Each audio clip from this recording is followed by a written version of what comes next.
S has been around since I was a little kid, and this is my second pair of S shoes that I've skated, and I've been skating these for over a month now, so I have formed a complete opinion on whether or not you should make these your next skateboarding shoe. This is the review of the S Accel Slim. Before we start this video, I have to make a confession, and that is that this video is sponsored. It is sponsored by extendedwearlaces.com, link in the description, where you can get your grip shoelaces. The guys over there were so nice to have sponsored my channel. Thank you so much, guys. You're welcome. Yeah, thanks. Before we get into my opinion, let's talk about the main bullet points about this shoe. STI open cell foam midsole and outsole. Customized foot wrap for board control. Natural rubber outsole designed to maximize board feel. And designed for max grip and flexibility. Premium suede upper, NBS gum rubber outsole. I'm guessing NBS stands for no bullshit, which is what I'm going to be giving you in this video because these shoes cost $75. This is one of the homies at Soltech sent these to me, but he didn't tell me to say only good things or pay me. So I still get to tell you guys all the bullshit that I find with these shoes. When I first saw these shoes, I thought that they looked bulky and would look kind of large on my narrow foot. But as soon as I put them on, they did fit true to size. These shoes do feel like they have a good amount of additional padding around the heel collar and throughout the rest of the upper. And not to mention, they even have a nice little bit of additional padding that's on your toe box. Almost immediately, I felt used to these shoes and love that stiff new shoe feeling. But that new shoe feeling goes away really quick and they get broken in by the end of the first session. I did think that I was gonna have like a big bulky shoe on my foot, but the slim version of this Accel actually is pretty slim and looks pretty cool on my feet. I have been practicing my flip tricks a lot with these shoes. Every session that I do, I start out by doing a kick flip, a nollie flip, a fakie flip, and a switch flip. From the very first kick flip that I did over a month ago, all the way up into the kick flip that I did a few hours ago, the flick with these shoes has been very top notch, and I felt like it's been consistent the entire time that I've been skating these shoes. I feel like this more squared toe box makes it so that your kick flips do feel better, and the outsole around the toe cap does feel like it's kept its edge a lot better than most shoes. So I had a lot of confidence with every kick flip that I tried because I knew it was gonna react exactly how I needed it to. Because I could count on the shoe doing what it needed to do, and I knew for a fact that if it was messed up, it was the shoe's fault, not my fault. It was my fault. And because this shoe is a cup sole, I was definitely feeling good with my heel flip tricks. Usually a lot of shoes have different materials that go around the heel collar, and it makes it so that your heel collar breaks down quicker than anything else when you're skating.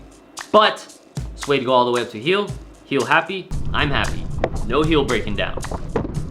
These shoes are holding up really well because I've been skating them for over a month now. But keep in mind, I've been skating every other day for at least an hour every session. So if you skate a lot longer than that, then they might break down quicker for you. But for me, it's holding up great. These shoes are triple stitched around the toe cap and double stitched everywhere else. And the suede that they use for these shoes must be some premium good stuff because I'm barely starting to break through the toe and almost starting to tear apart these stitches. But if you don't want your stitches to tear at all, just use the shoe drops. Link in the description. It's not super glue. Did you read the label? It's shoe drops. Oh, and hey, if you like these in-depth shoe reviews, make sure you subscribe. But the tread on the bottom of these shoes is nothing gimmicky and nothing too fancy. It's a basic pattern that only breaks apart to have the S logo on the heel. And the rest of this outsole is really damn thin, and it's stitched and glued to the rest of the upper. And by the way, the shoe's really light. It's not very heavy. It looks like it would be heavy, but it's actually super light.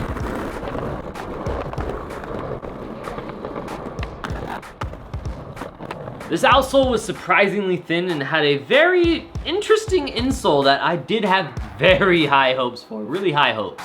But even if you landed too hard on your feet, just skating flat ground, it hurt. And if you landed primo, forget about it, you're gonna be in pain.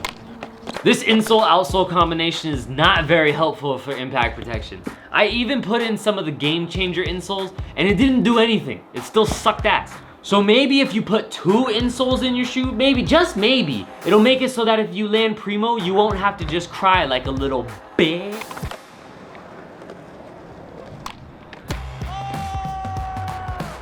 But one thing I could not deny about this lack of impact protection, and that is the fact that it gave you immaculate board feel. I could feel every nook, edge, cranny of my board through this super thin outsole.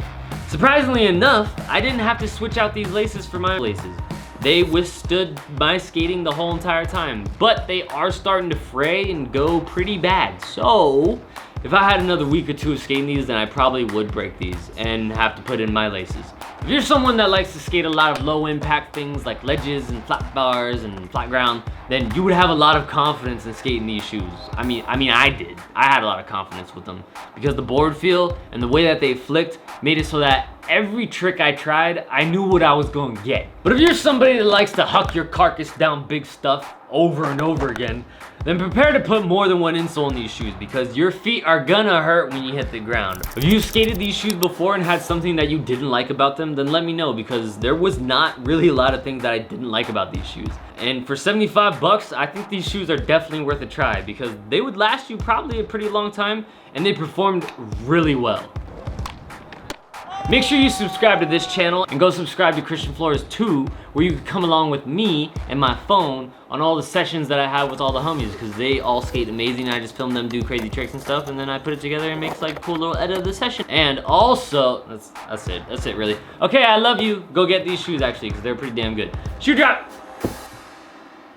You think something's gonna happen, don't you? You think something, oh! Nothing's happening. I'm just making faces just because. Okay, I love you, bye! And if you've watched this far, leave a comment saying this is gonna be a quick and good one. Now the website is extendedwearlaces.com. Wow, that must have been hard for Christian to make a website for something else. It was, that's why he hired someone else to do it because he didn't want to mess with doing it because he just wanted to focus on skating these shoes and having fun skating and making content this for you. That's it. Okay, I love you, bye.